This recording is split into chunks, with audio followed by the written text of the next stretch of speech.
Good morning dear students. ગઈ વખતે આપણે જે ગોસના નિયમના બે ઉપયોગો લીધા, એની જેમ જ આજે આપણે ગોસના નિયમના બાકીના ઉપયોગો પણ લઈએ. એમાં સમતલ સમાન વિદ્યુત ભારિત પ્લેટને લીધે, અનંત વિસ્તારવાળી પ્લેટને લીધે વિદ્યુત ક્ષેત્ર કેટલું થાય એ સમજવાનું છે. અને ત્યારબાદ આપણે ગોલીય કવચની અંદર અને બહારના વિસ્તારમાં વિદ્યુત ક્ષેત્ર કેવી રીતે મળે તે આપણે ગોસના નિયમનો ઉપયોગ કરીને શોધવાનું છે. આ બે છેલ્લી થિયરીના ટોપિક છે. આટલું થઈ જાય એટલે મેં કટકે જે આપણે આખું ચેપ્ટર લીધેલું છે એની એક નોટબુક બનાવજો. મેં ક્વેશ્ચન જ્યાં લખાયા છે એ ક્વેશ્ચન્સ તમારે પરફેક્ટ લખી નાખવાના છે. તો ચલો શરૂ કરીએ. તો હવે આ પેજ નંબર 39 ઉપરનો પ્રશ્ન જુઓ. 1.15.3 ટોપિક નંબર 1.15.2 ટોપિક નંબર સમાન રીતે વિદ્યુત ભારિત અનંત સમતલ વડે વિદ્યુત ક્ષેત્ર એ ગોસના નિયમનો બીજો ઉપયોગ છે. અને એની એક આકૃતિ તમને આપેલી છે. એ આકૃતિમાં થોડી ભૂલ છે એટલે મેં મારી રીતે આકૃતિ દોરેલી છે. ઉપરાંત થોડું આપણે એનું પૂર્વ ભૂમિકા પણ સમજવી પડશે. તો એ માટે હું એક બીજી આકૃતિ અહીંયા બનાવું. સમતલ તમને આપેલો છે, કેવો છે? અનંત પરિમાણવાળું સમતલ આપેલું છે. એટલે ધારી લો કે આવું કંઈક સમતલ છે તમારી પાસે. એની ઉપર વિદ્યુતભાર સમાન રીતે પથરાયેલો છે અને એની વિદ્યુતભાર ઘનતા કંઈક આપેલી છે. ધારી લો કે બધો જ વિદ્યુતભાર ધન છે અને ઋણ વિદ્યુતભાર પણ ધરાય, પણ એમાં દિશા બદલાઈ જશે. દિશા જે અત્યારે આપણને મળશે એના કરતાં દિશા વિરુદ્ધ મળશે. આવી રીતે ધન વિદ્યુતભાર છે. અને આ સમતલ પાછું મેં કહ્યું એ રીતે અનંત પરિમાણવાળું છે. એટલે આ સમતલ મેં દોર્યું એટલું નથી, સીમિત નથી, પણ એની સીમાઓ અનંત સુધી વિસ્તરેલી છે એવું લઈ શકાય. આ રીતે સમતલ ખૂબ જ મોટા પરિમાણવાળું છે એવું ધારવાનું છે. આપણે સમતલનો નાનો એવો ભાગ અત્યારે ધ્યાનમાં લીધો છે. સમતલથી આર જેટલા લંબ અંતરે, આ સમતલના આ બિંદુથી આ અંતર કેટલું છે? આર જેટલું છે. તો લંબ અંતરે વિદ્યુત ક્ષેત્ર શોધવું છે. તો આ બિંદુને ફરીથી જો હું વિચારું તો એના જેવા તમામ આર અંતરે આવેલા બિંદુઓ પાસે વિદ્યુતભાર સમિત રીતે વિદ્યુત ક્ષેત્ર બનાવશે. એનું શું કારણ છે? તો કે આ બિંદુ અહીંયા મૂકું કે પછી અહીંયા મૂકું કે પછી અહીંયા મૂકું, આ બિંદુ દ્વારા સમતલ ઉપર જોવામાં આવતા વિદ્યુતભારો સમાન રીતે બધી જ સ્થિતિમાં વિતરિત થયેલા છે એવું વિચારી શકાય. એનો મતલબ એમ કે આ બધા જ બિંદુઓ ઉપર આને પી કહું, ધારો કે આને પી ડેશ કહું, ધારો કે આને પી ડબલ ડેશ કહું, તો બધાનું વિદ્યુત ક્ષેત્ર સરખું જ થશે, કારણ કે વિદ્યુતભારથી એ સમાન અંતરે વિતરિત થયેલા છે. બીજી એક વાત એ લઈ શકાય કે પી બિંદુ ઉપર ધારો કે આ નાનો એવો વિસ્તાર સમતલનો લઈ લઉં. આ વિસ્તારને લીધે વિદ્યુત ક્ષેત્રની દિશા કઈ બાજુ થશે? તો કે એનાથી દૂર તરફ જતી દિશા થશે. અને એ જ રીતે એટલા જ સમમિત વિસ્તાર પછી એક બીજો વિસ્તાર પણ લઈ લઉં. એના લીધે વિદ્યુત ક્ષેત્રની દિશા શું થશે? તો કે આ દિશા થશે. બંને વિદ્યુત ક્ષેત્રો સમાન મૂલ્યના છે અને સરખો ખૂણો આ લંબ અક્ષ સાથે બનાવે છે. આની સાથે સરખો ખૂણો બનાવે છે. એટલે આનો કોસ ઘટક અને આનો પણ કોસ ઘટક. ધારી લો કે આ થીટા છે, આ પણ થીટા છે. તો અહીંયા વિદ્યુત ક્ષેત્રનો કયો ઘટક આવશે? ઈ કોસ થીટા વાળો ઘટક આવશે. જ્યારે સાઇન થીટા વાળો ઘટક લઉં તો લંબ દિશાનો ઘટક થાય. એટલે કે આ ઘટક કયો થાય? સાઇન થીટા વાળો થાય. કોને લીધે? તો કે આ જે મેં ભાગો લીધા છે એને લીધે. પણ એ બે ભાગો સરખા મૂલ્યના છે અને પરસ્પર વિરોધી દિશામાં છે, એટલે એનું પરિણામી વિદ્યુત ક્ષેત્ર કેન્સલ આઉટ થઈ જાય છે, રહેતું નથી. તો એ રીતે તમે દ્વિપરિમાણમાં વળી આગળ વધી શકો. અહીંયા એક નાનકડો વિસ્તાર લઈ શકો. એ જ રીતે સામેની તરફ વિસ્તાર લઈ શકો. તો એ બેયને લીધે વિદ્યુત ક્ષેત્ર કઈ દિશામાં આવવાનું છે? સમતલને લંબ દિશામાં બહારની તરફ આવવાનું છે. તો જે મેં આ ચર્ચા કરી એ ચોપડીમાં પહેલા પેરેગ્રાફમાં બહુ ટૂંકમાં પૂરી કરી નાખી છે. એટલે એ તમારે પહેલા પેરેગ્રાફમાં જે લખેલું છે હું વાંચું છું અહીંયા. સમાન રીતે વિદ્યુતભારિત એવા અનંત સમતલ પર ધારો કે વિદ્યુતભારની પૃષ્ઠ ઘનતા સિગ્મા છે. આપણે આપેલા સમતલને લંબ રૂપે x દિશામાં x અક્ષ લઈએ અને સમમિતિ પરથી કહી શકાય કે વિદ્યુત ક્ષેત્રના y અને z યામો વિદ્યુત ક્ષેત્ર y અને z યામો ઉપર આધારિત નથી અને દરેક બિંદુએ તેમની દિશા x દિશામાં હોવી જોઈએ, x અક્ષની દિશામાં હોવી જોઈએ. બરાબર. એટલે આ મેં બહુ સિમ્પલી તમને સમજાવ્યું, પણ ચોપડીમાં તો બહુ ઝડપથી પૂરું કરી નાખ્યું છે. આ દિશા કઈ લેવામાં આવી છે? આ દિશા x અક્ષની દિશા લેવામાં આવી છે. પછી એ જ રીતે એને લંબ દિશા આવી કંઈક દિશા લેવી પડશે. આ દિશા કઈ છે? y દિશા લેવી પડે. અને એને લંબ આ દિશા z દિશા લેવી પડે. વિદ્યુત ક્ષેત્ર મેં આગળ જણાવ્યા પ્રમાણે ફક્ત કઈ દિશામાં છે? x અક્ષની દિશામાં છે. તો તમારે આ પોઈન્ટ લખવો પડશે કે સમમિતિ હોવાથી વિદ્યુત ક્ષેત્ર x અક્ષની દિશામાં જ આવે છે. પહેલા પેરેગ્રાફની વાત કરું છું. બરાબર. ચાલો હવે તો એ પોઈન્ટ હું અહીંયા લખી દઉં, જેથી કરીને તમે પ્રશ્ન લખતી વખતે ધ્યાન રાખો. પહેલાં તો પૂર્વ ભૂમિકા બનાવી દઈએ એની. બરાબર. શું? આકૃતિમાં દર્શાવ્યા પ્રમાણે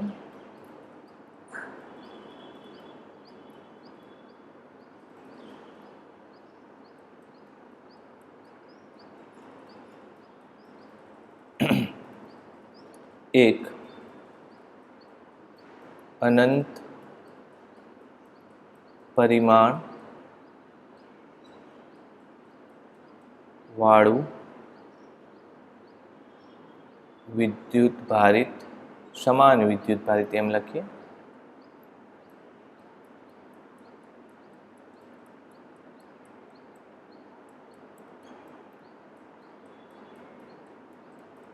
સમાન વિદ્યુતભાર ઘનતા. સમતલની વિદ્યુતભાર ઘનતા શું લેતા હોય છે? સિગ્મા ધરાવતું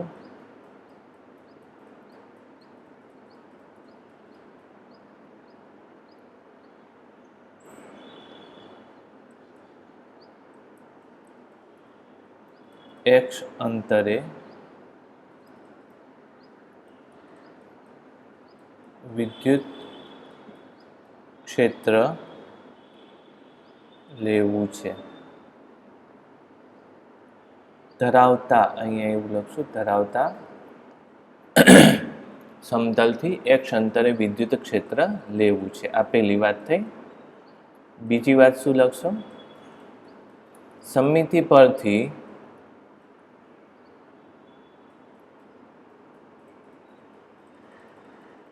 આ બિંદુ પર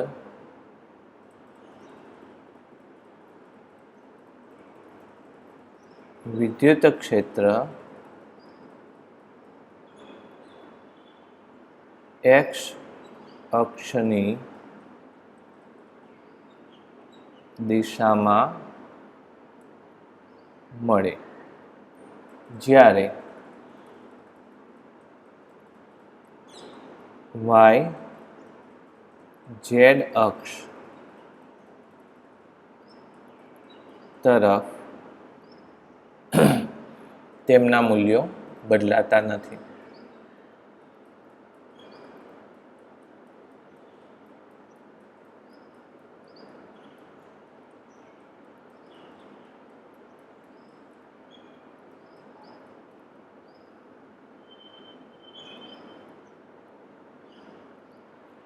આટલી વાત આપણે પહેલાં કરવાની થાય.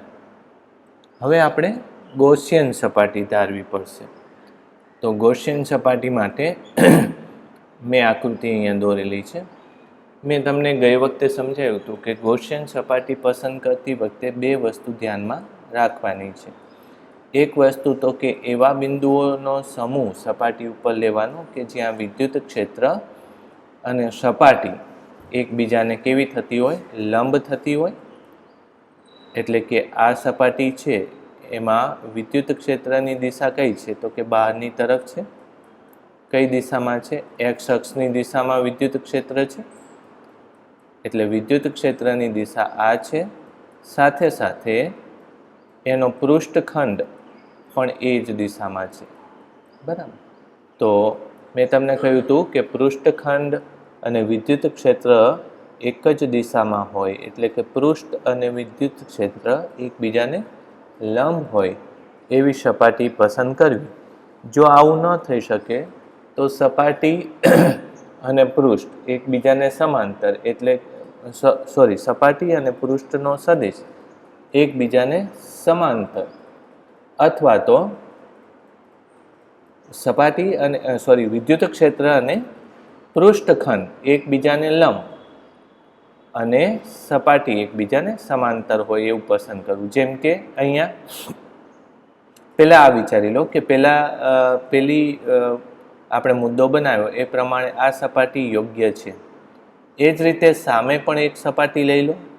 ત્યાં પણ આ બાજુની સપાટી જેવી જ અસર આવશે, પણ ખાલી વિદ્યુત ક્ષેત્રની દિશા બદલાઈ જશે. એટલે આ બે સપાટી આવી. હવે પૃષ્ઠ બંધ કરવું છે એટલે આપણે શું કરવું પડે? હવે આવી જ સપાટી લેવી પડે. બરાબર. અને તમને એમ થાય કે મેં કેમ આના જેવી જ સપાટી સામે લીધી, કેમ અહીંયા ન લીધી? અહીંયા લઈએ તો વિદ્યુત ભાર કંઈ ઘેરાશે નહીં, તો ગૌસનો નિયમ લગાડી નહીં શકાય. એટલે આના જેવી જ સપાટી મેં સામે લઈ લીધી અને પછી એને બંધ કરવા માટે આવું બોક્સ જેવું ધારી લીધું. બોક્સ જેવું ધારવાથી બીજી વાતનો પણ આમાં સંતોષાઈ જાય છે. કઈ? તો કે આ સપાટી જે છે એનો ખંડ કઈ બાજુ આવશે?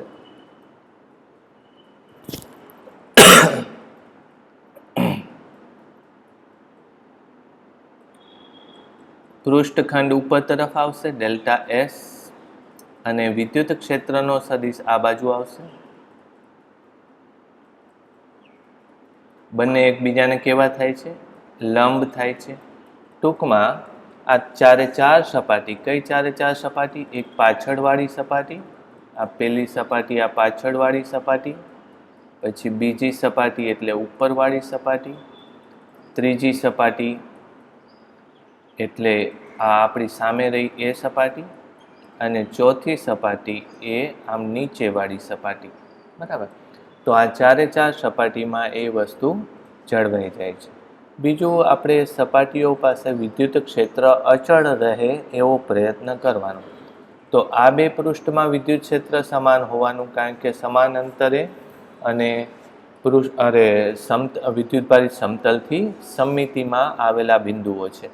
જ્યારે અહીંયા વિદ્યુત ક્ષેત્ર બધે બદલાય છે, પણ બદલાય તોય વાંધો નથી, કારણ કે ઈ ડોટ ડેલ્ટા એસ કરવા જશું તો એ 0 થઈ જશે. એટલે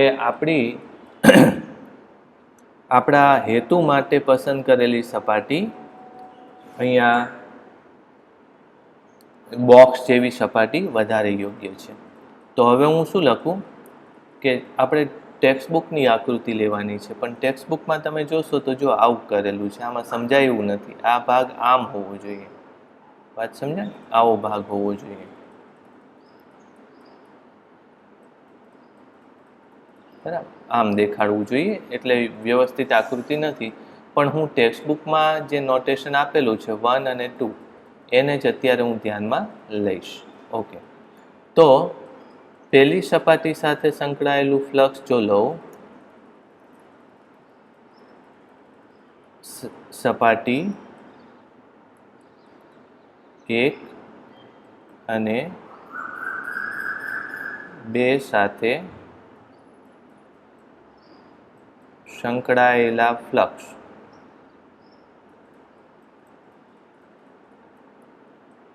ફ્લક્સ સમાન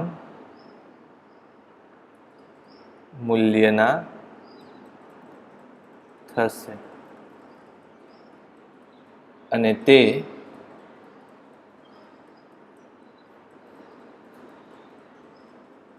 કેટલું થાય તો કે 5 કહીએ અથવા 5 કહીએ, બંને સરખું જ છે. ઈ ડોટ ડેલ્ટા એસ, ઈ ખબર નથી એમને એમ રાખો. ડેલ્ટા એસની જગ્યાએ અત્યારે તમે એ મૂકી દો, એ આપેલું છે. અને કોસ થીટા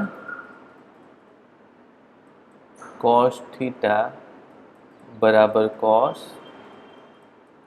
0 છે ને, બે વચ્ચેનો ખૂણો શું છે 0, એટલે આ 1 મૂકી દીધું. બરાબર, આ પહેલી વાત થઈ.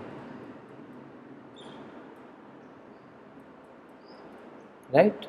હવે સાથે સાથે બીજી વાત લઈ લઈએ કે એ સિવાયની સપાટી, બરાબર, આ સિવાયની 4 સપાટીઓ સાથે સંકળાયેલું ફ્લક્સ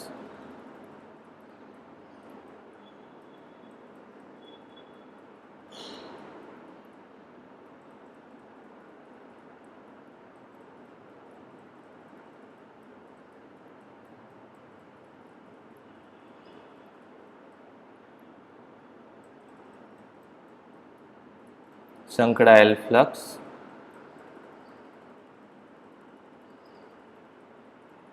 ફાઈ અથવા તો ફાઈ ડેશ કહીએ તો એ કેટલું થશે ટોટલ 0.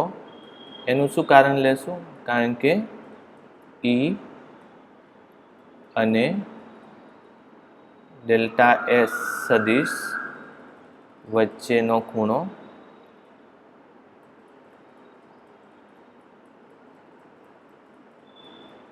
90 છે.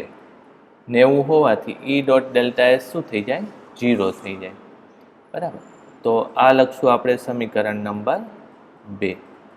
હવે આમ સમગ્ર ગૌસિયન પૃષ્ઠનું ફ્લક્સ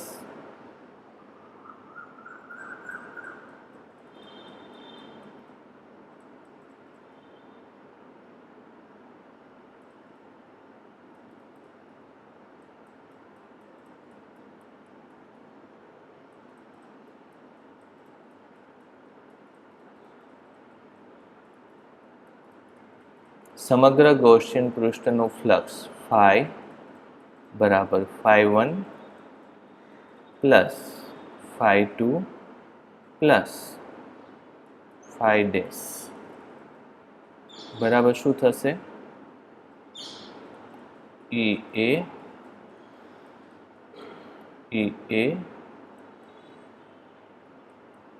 ટોટલ શું થશે? 2E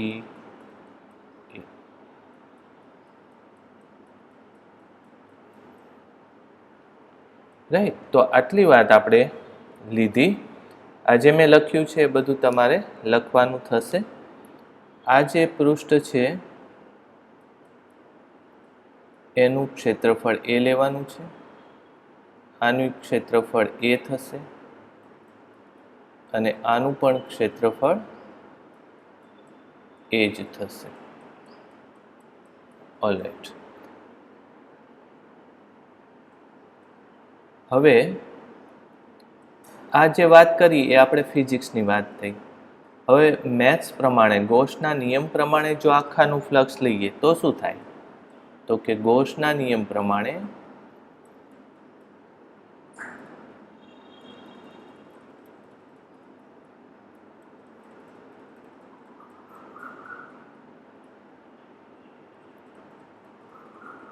ફ્લક્સ બરાબર ક્યુના છેદમાં એપ્સિલોન 0. અહીં શું લખશો? જ્યાં ક્યુ ગૌસિયન પૃષ્ઠ દ્વારા ઘેરાતો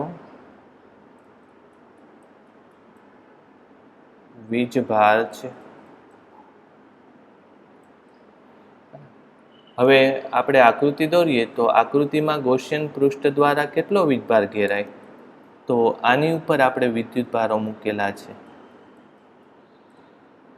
એટલે આપણું બોક્સમાં કેટલો વીજભાર આમાંથી ઘેરાય છે એ જોવાનું છે. તો તમે જુઓ તો અત્યારે જે હું દોરું છું એ નહીં, પણ હવે જે આવ્યું એ પડછાયાવાળા વિસ્તારમાં એટલે કે બોક્સવાળા વિસ્તારની અંદરનો વીજભાર છે.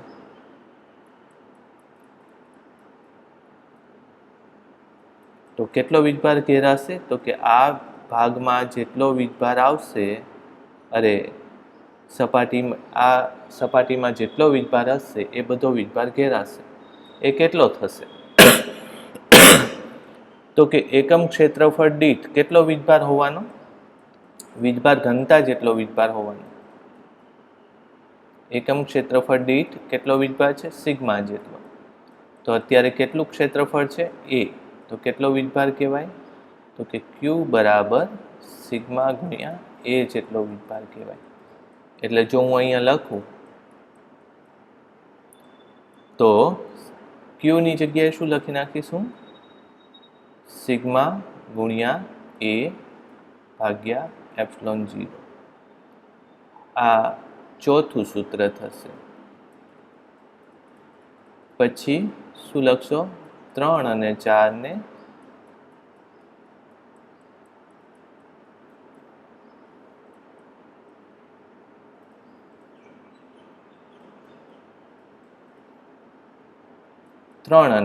ને સરખાવતા તો 2E એ બરાબર સિગ્મા એ ના છેદમાં એપ્સિલોન 0. આવું થાય, એ નીકળી જશે. તો E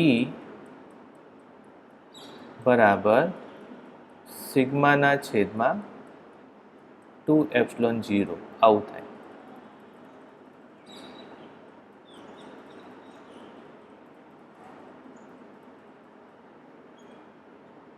બરાબર. તેની દિશા પૃષ્ઠને લંબ બહાર તરફ પણ ક્યારે? Q ગ્રેટર ધેન 0 એટલે કે સ્થાપિત થયેલો વીજભાર ધન હોય તો, અને અથવા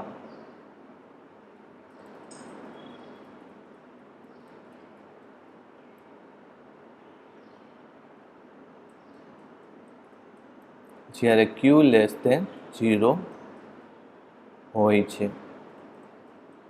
તમારી ટેક્સ્ટબુકમાં એક n ના સ્વરૂપમાં પણ સૂત્ર લખેલું છે, એ પણ લખી લઈએ. જે આ મેં સૂત્ર લખ્યું એની જગ્યાએ શું સદિશના સ્વરૂપમાં પણ એક સૂત્ર લખ્યું છે. E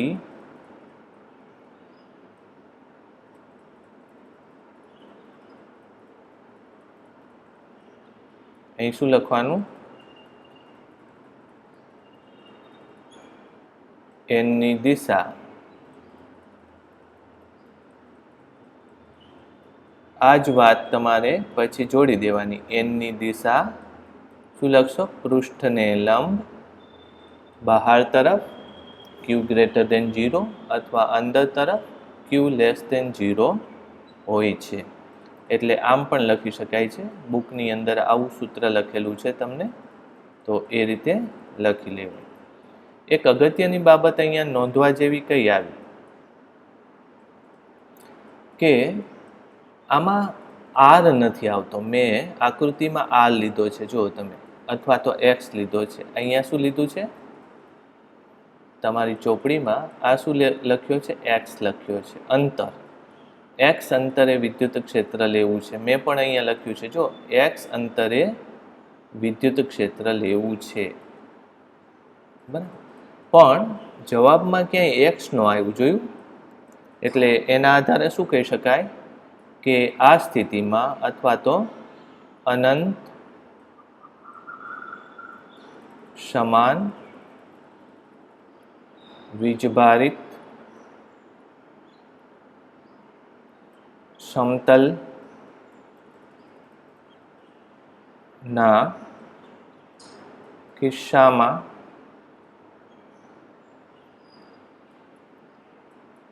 વિદ્યુત ક્ષેત્ર અથવા E સ્થાન પર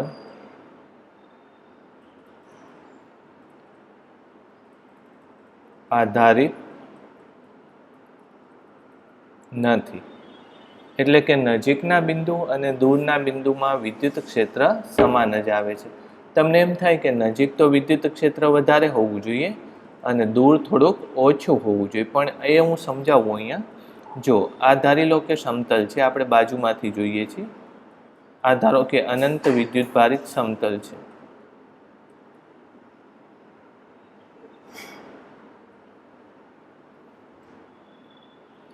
તમે આ બિંદુની વાત કરો તો આ વીજભારોથી તમે ઘણા નજીક છો,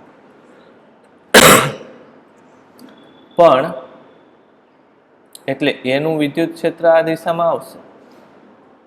પણ આ બધા વીજભારોથી દૂર છો અને વધારે મોટા ખૂણે છો. તમે જો ખૂણો કેવો છે, મોટો છે, એટલે એનું સદિશ આ બાજુ આવશે અને પરિણામે કોસ ઘટક લેવા જશો તો એ નાનો થશે. થીટા જ્યારે મોટો હોય ત્યારે કોસ કેવો હોય છે, એનો કોસ થીટા નાનો થતો જાય છે. તો પરિણામે આ બધા બિંદુઓ વિદ્યુત ક્ષેત્રમાં આ દિશામાં કન્ટ્રીબ્યુશન ઘણું ઓછું આપે છે. એટલે આ વીજભાર પોતાનું મહત્તમ યોગદાન આપે છે, પણ દૂરના વીજભારો ખૂબ ઓછું યોગદાન આપે છે. જ્યારે બીજી વાત વિચારો કે બહુ દૂરનો વીજભાર લો, ધારો કે આ બિંદુનો વીજભાર લો, તો અહીંનું વિદ્યુત ક્ષેત્ર ઓછું થાય છે. પણ તમે વિચારો તો આ બિંદુએ એ બિંદુ ઉપર વિદ્યુત ક્ષેત્ર જે આપે છે અહીંયા, બરાબર, એનું યોગદાન કેવું થાય છે? તો કે મેક્સિમમ થાય છે. શું કામ? તો કે એનો આ ખૂણો કેવો છે? નાનો છે. થીટા કેવો થયો? નાનો થયો. તેથી કોસ થીટા વધી જશે. એટલે આ રીતે જોવા જાઓ તો સરવાળે બધી જ જગ્યાએ વિદ્યુત ક્ષેત્ર કેવું થાય છે? સમાન મૂલ્યનું થાય છે. બરાબર. તો આ ખૂબ અગત્યનો પ્રશ્ન મેં તમને કરાવ્યો અને એનું તમને ક્વેશ્ચન પણ લખાવી દઉં. સમાન રીતે વિદ્યુત ભારિત અનંત સમતલ દ્વારા, અહીં લખી જ દઉં છું ક્વેશ્ચન, સમાન રીતે વિદ્યુત ભારિત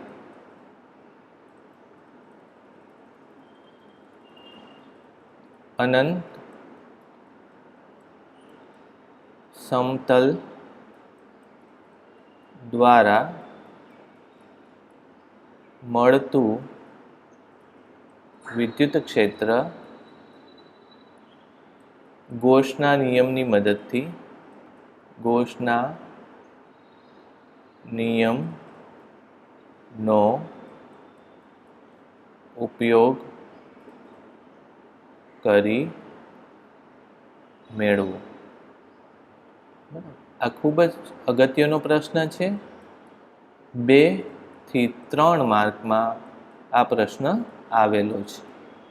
બરાબર. ચાલો, તો આટલું તમારે કરવાનું રહેશે. હું ફરીથી એકવાર તમને આખું જ દેખાડી દઉં છું. તમારે જોવું હોય, નોંધ કરવું હોય તો. મેં આ જે લખ્યું છે, બાજુની આકૃતિ મેં મસ્તી સમજાવવા માટે દોરી છે. આવી રીતના મુદ્દાઓ આવવા જોઈએ તમારા. 3 ફ્લક્સ લીધા, ફ્લક્સનો ટોટલ સરવાળો, ગૌસનો નિયમ સરખાવી દીધું, છેલ્લું સૂત્ર, એક નોંધ. બરાબર. આ પ્રશ્ન થયો. આટલું તમારે કરવાનું થશે. ઓકે, તો બીજો ટોપિક હવે લઈએ આપણે. એ પણ ગૌસના નિયમના ઉપયોગ વિશેનો જ છે અને એમાં 2 ભાગ આપણે પાડી દઈશું. એક છે ગોળાકાર સપાટીની અંદર અને બીજો છે ગોળાકાર સપાટીની બહાર. ગોળાકાર સપાટી ઉપર વિદ્યુત ભાર મૂકવાને લીધે વિદ્યુત ક્ષેત્ર કેટલું આવે.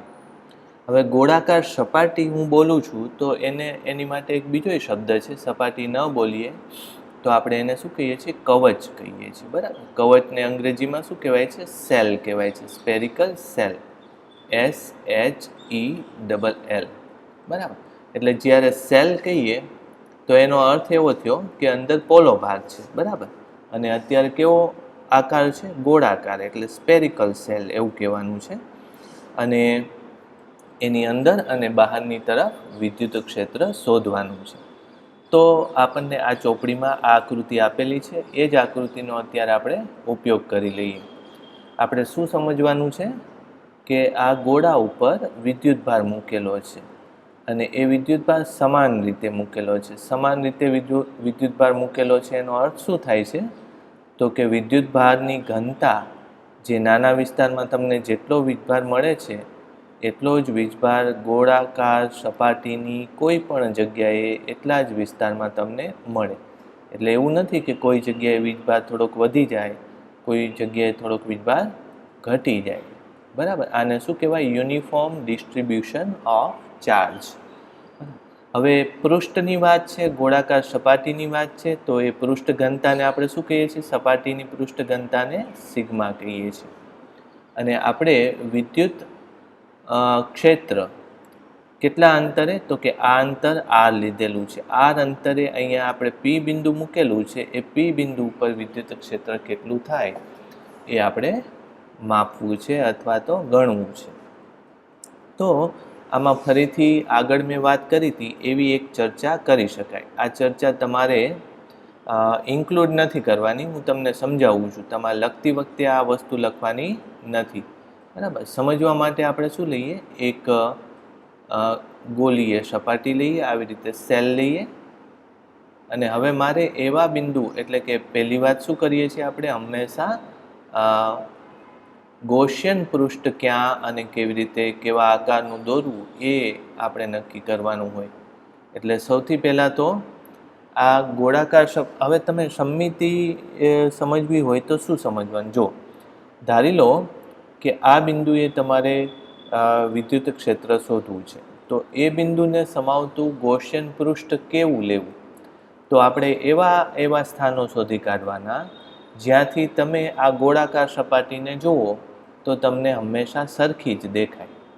આગળ પણ એવું જ હતું. બધા જ કિસ્સામાં હું ફરીથી એકવાર રિપીટ કરી દઉં કે કઈ જગ્યાએ સમમિત બિંદુઓ આવેલા છે એ જાણવું હોય તો એવા બિંદુઓ કે જ્યાં ઊભા રહીને તમે સપાટીનો ફોટો પાડો તો ફોટો સરખો જ દેખાય. એટલે જો એક આ બિંદુ છે તો એક્ઝેક્ટ એના જેવું બીજું બિંદુ અહીંયા હું લઈ શકું એટલા જ અંતરે, ત્યાંથી પાડેલો ફોટો સરખો આવશે.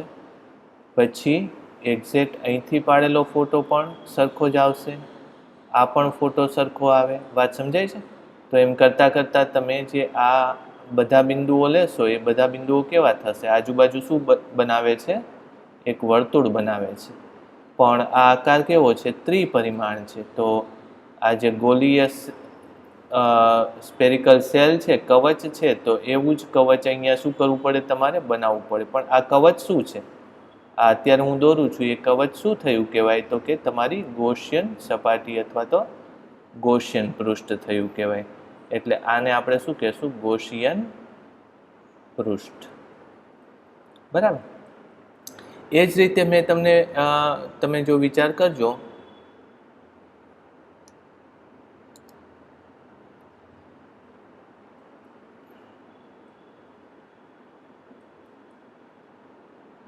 ફરીથી જો હું કહી દઉં તો આપણે છેલ્લો લીધું સમતલ સપાટી લીધી હતી, બરાબર. તો સમતલ સપાટી માટે પણ એ જ રીતની વાત કરી શકાય.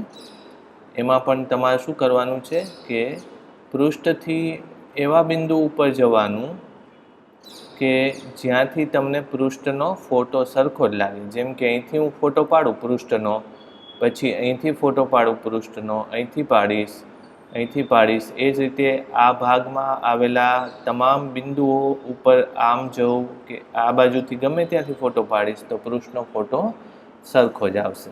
એટલે તમે જો સમતલ સપાટી માટે ગૌસિયન પૃષ્ઠ આવા ભાગથી શરૂ કર્યું હતું, એવો જ ફોટો પાછળની તરફથી પણ આવશે. એવી પણ આપણે વાત કરી હતી. પાછળના ભાગથી પણ એવો જ ફોટો આવે. એટલે આ બે સપાટી આપણી મુખ્ય સપાટી થઈ. પછી એને સમાવવા માટે તમે આવો ભાગ જોડી દીધો. એનાથી આગળની જો વાત કરું તો આવું આપણે તાર લીધેલો, તારથી અહીંથી ફોટો પાડો, અહીંથી પાડશો ફોટો, અહીંથી પાડશો, એ સરખો જ આવશે, બરાબર. તો આ બધા બિંદુઓ આપણે સમાવ્યા. પછી એ જ રીતે આમ પણ તમે તારની આજુબાજુ ફરી શકો, તો ત્યાંથી પાડેલા બધા જ ફોટાઓ કેવા થશે? સમાન. એટલે એ રીતે શું બની જાય છે? તમારું ગૌસિયન પૃષ્ઠ બની જાય છે. તો આ જે મેં વાત અત્યારે થોડીક વધારાની કરી એ તમને એવું સૂચવે છે કે ગૌસિયન પૃષ્ઠ અમુક આકારના શું કામ લેવામાં આવે છે. તો એ તમને સમજ પડી કે સમમિત ભાગો આપણે વિચારવાના છે. એટલે આપણે ફોટા ક્યાંથી સમાન પડે છે એવું વિચારો તો સમમિત ભાગોનો ખ્યાલ તમને સહેલાઈથી આવી જાય મગજમાં. તો હવે આપણા ટોપિક ઉપર આવીએ. તો સૌથી પહેલાં તો એમાં શું લખી નાખશું કે આપેલા ગોલીય કવચ, આપેલા ગોલીય કવચ આસપાસ R ત્રિજ્યા વાળું બીજા ગોલીય કવચના તમામ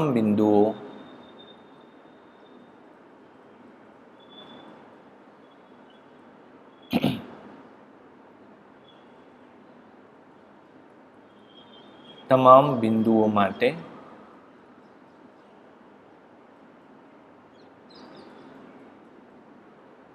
વિદ્યુત ભારિત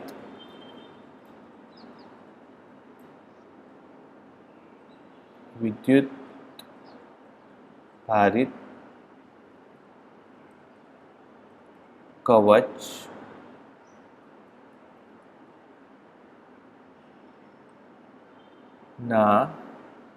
બધા જ બિંદુઓ સમમિતિમાં છે એમ કહેવાય.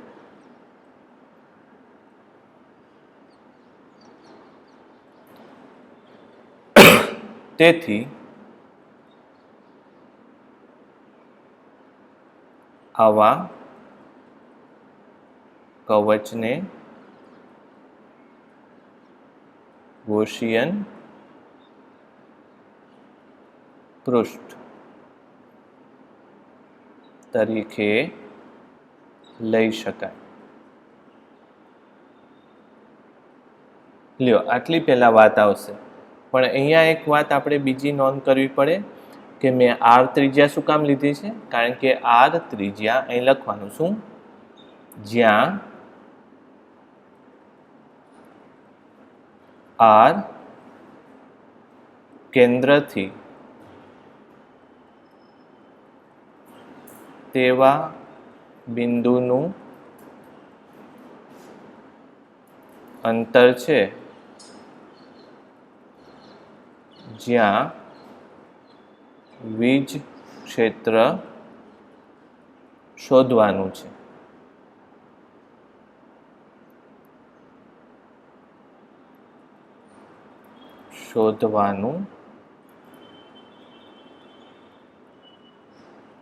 અને બીજું શું લખી નાખશું? અહીં R ની કિંમત કેવી લીધી છે અત્યારે? Capital R. એટલે ગોળા કે જ્યાં વિદ્યુતભાર મૂક્યો છે એની ત્રિજ્યા જો કેપિટલ R હોય તો સ્મોલ r એના કરતાં મોટું છે. એટલે કે બહારના બિંદુ માટે હું વાત કરું છું. ઓકે, હવે આપણા ગણિતનો નિયમનો ઉપયોગ કરીને આ બિંદુએ પહેલા ફ્લક્સ શોધી કાઢીએ, બરાબર. એટલે ગૌસિયન પૃષ્ઠના તમામ બિંદુ માટે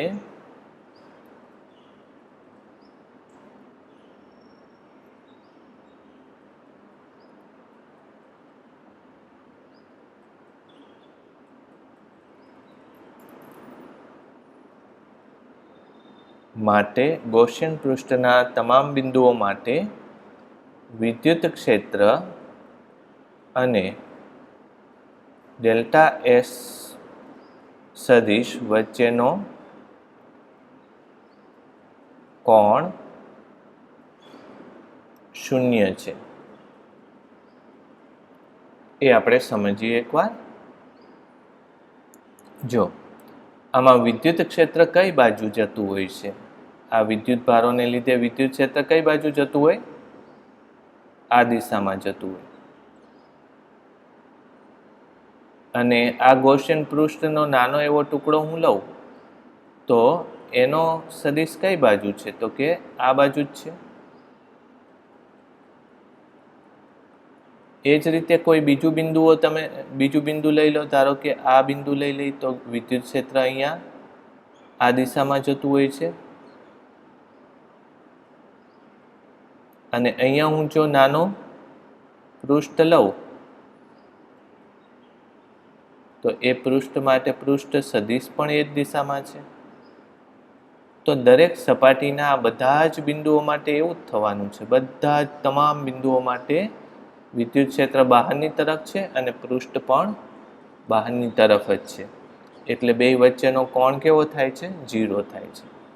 તેથી પૃષ્ઠનું કુલ flux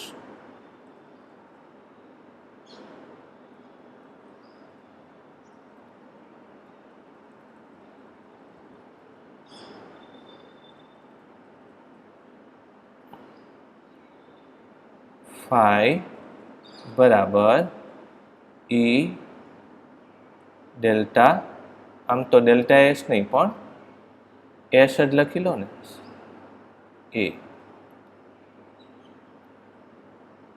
is equal to E, અહીં લખવું એટલે લખશું. શું લખશું આપણે? E ડેલ્ટા એસ અથવા તો એ પરથી. એ એટલે શું? તો કે ગૌસિયન સપાટીનું પૃષ્ઠફળ અથવા તો ક્ષેત્રફળ કેટલું થાય? 4πr². તો આને આપણે સમીકરણ 1 એવું લઈ લઈએ. હવે ગૌસના નિયમ ઉપરથી ફ્લક્સ લેવાનું. ગૌસના નિયમ પરથી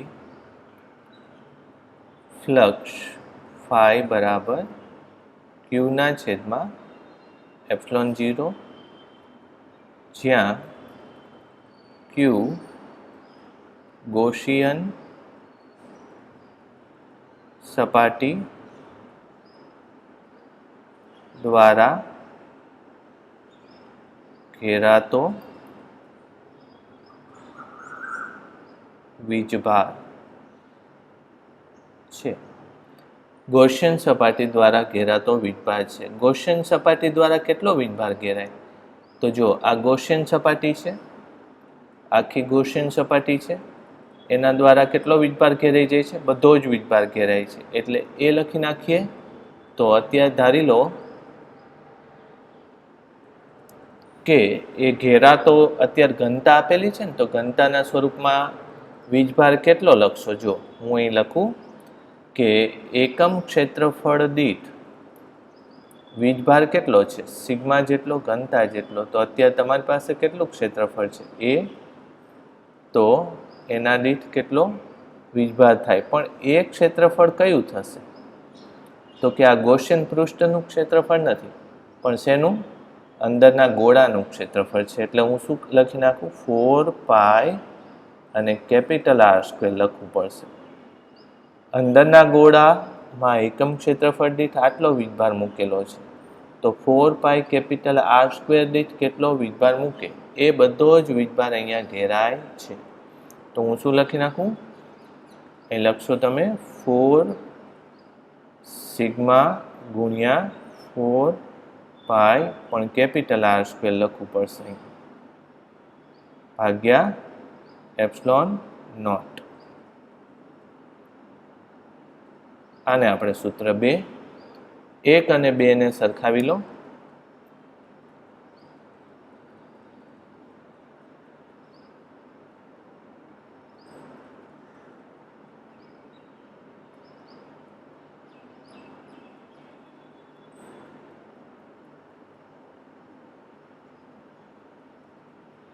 સમીકરણ 1 અને 2 ને સરખાવતા જો E ગુણ્યા 4 પાઈ small R square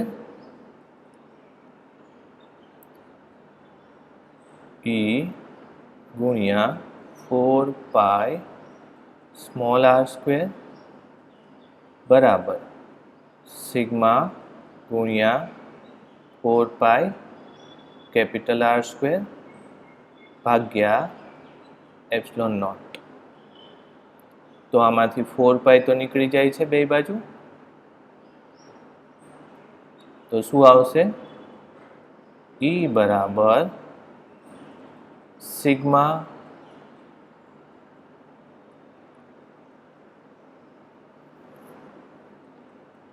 sigma by epsilon 0.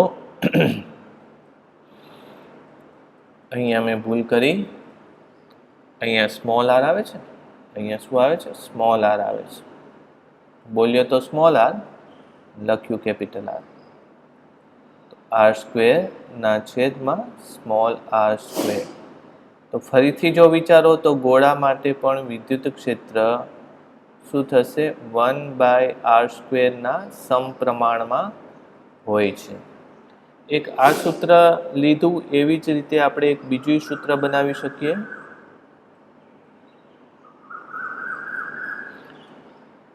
આ સૂત્ર શેના સ્વરૂપમાં મેં આપ્યું?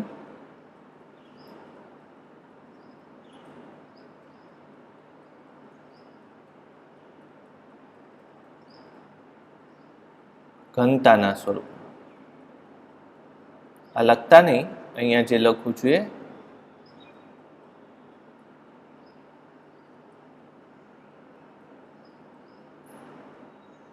એ સૂત્ર ઘનતાના સ્વરૂપમાં છે.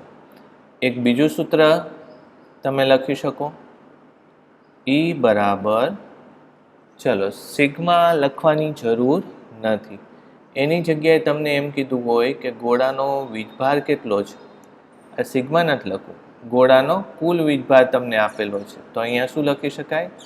ગોળાનો કુલ વીજભાર બરાબર 4 પાઈ આર સ્ક્વેર ગુણ્યા સિગ્મા.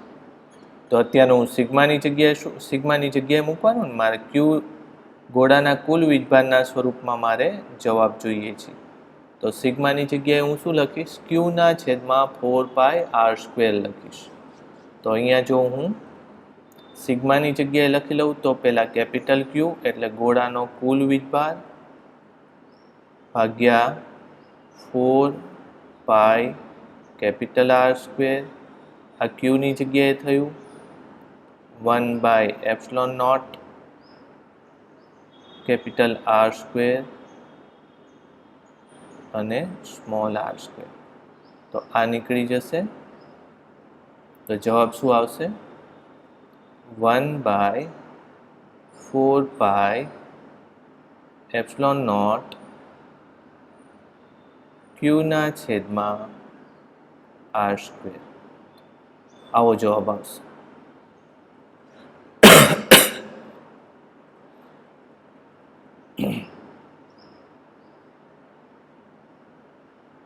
તમારી ટેક્સ્ટબુકમાં કદાચ સ્મોલ ક્યુ લખેલો હોય,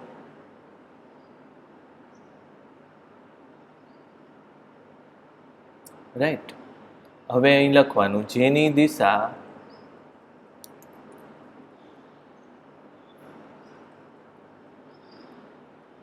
તેની દિશા ગોળાના ત્રિજ્યાવર્તી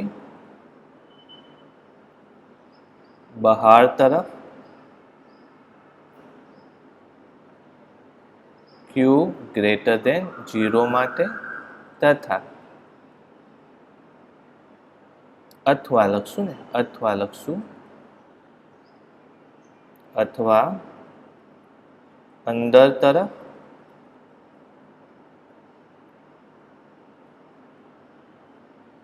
ક્યુ લેસ દેન 0 માટે હોય છે.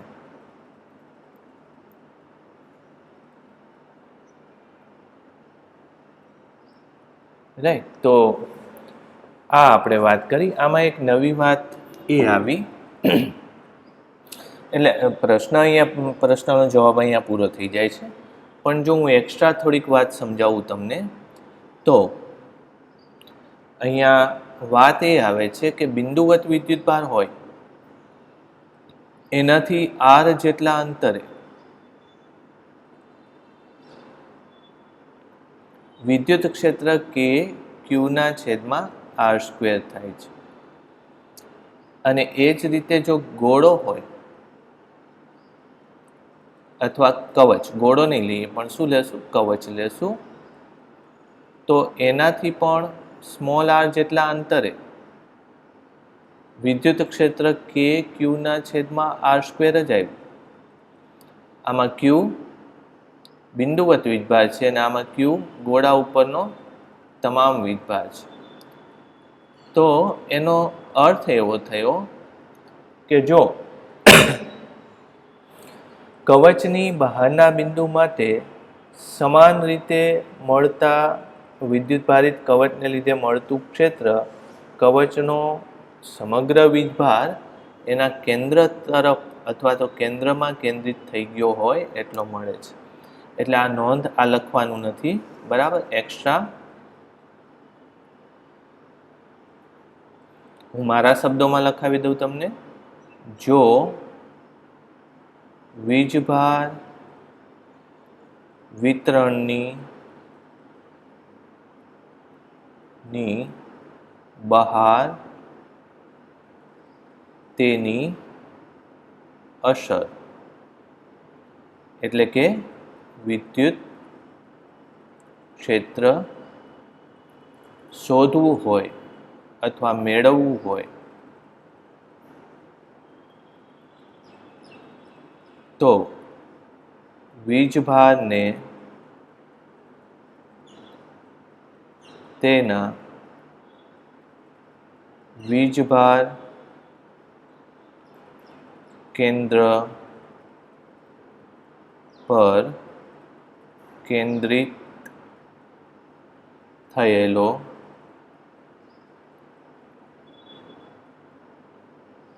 લઈ શકાય.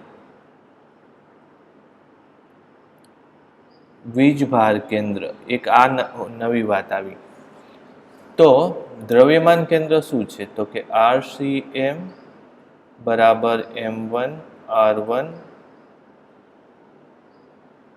M2 R2 એવી રીતે થાય, ભાગ્યા M1 plus M2 plus M3. તો એ જ રીતે વીજભાર કેન્દ્ર પણ છે, એને શું કહેવાય? QCM. એટલે કે કેન્દ્ર ઉપરનો વીજભાર એ શું થશે? તો કે QCM નો થાય, શું થાય? RCM જ થાય, પણ એ શું થાય? R સેન્ટર ઓફ ચાર્જ લખવાનું. આ શું છે? Centre of mass.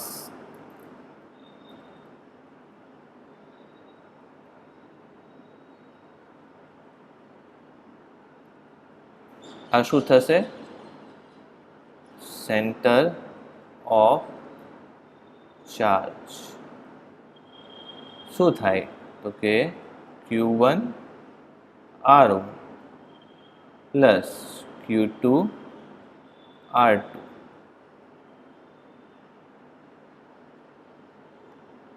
Q1 plus Q2 plus વગેરે. વીજભાર કેન્દ્રનું નામ શું છે? સેન્ટર ઓફ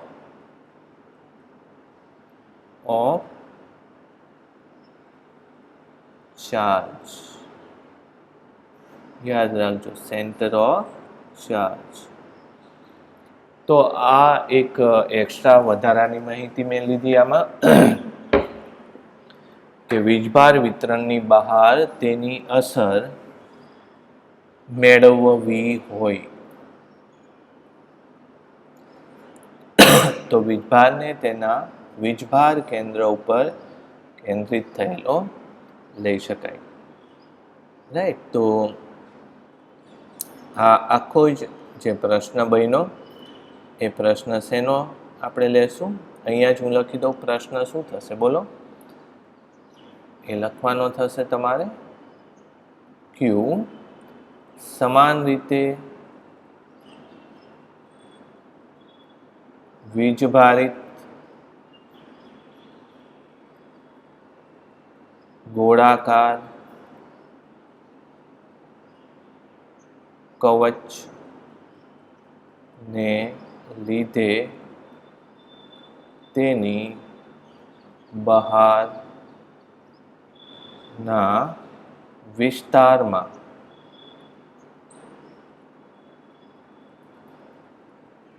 વીજ ક્ષેત્ર ગૌસના નિયમનો ઉપયોગ કરી મેળવો. રાઈટ, તો આટલું આપણે લઈએ. આ બીજો પોઈન્ટ થયો, સારી રીતે લખી નાખજો. ઓકે, તો આટલું આપણે સમજ્યા પછી હવે ચેપ્ટરની બધી જ થિયરી અહીંયા પૂરી થઈ જાય છે. એક દાખલો બાકી રહે છે, આપણે એ દાખલો આપણે આવતી વખતે પૂરો કરશું. સાથે સાથે સ્વાધ્યાયના દાખલા, વધારાના દાખલા પણ લેવાના છે, એ પણ લેશું. પણ હવે ચેપ્ટર જેમ પૂરું થઈ ગયું છે એટલે તમારે પણ આ ચેપ્ટર સાથે પૂરું કરી નાખવું પડશે.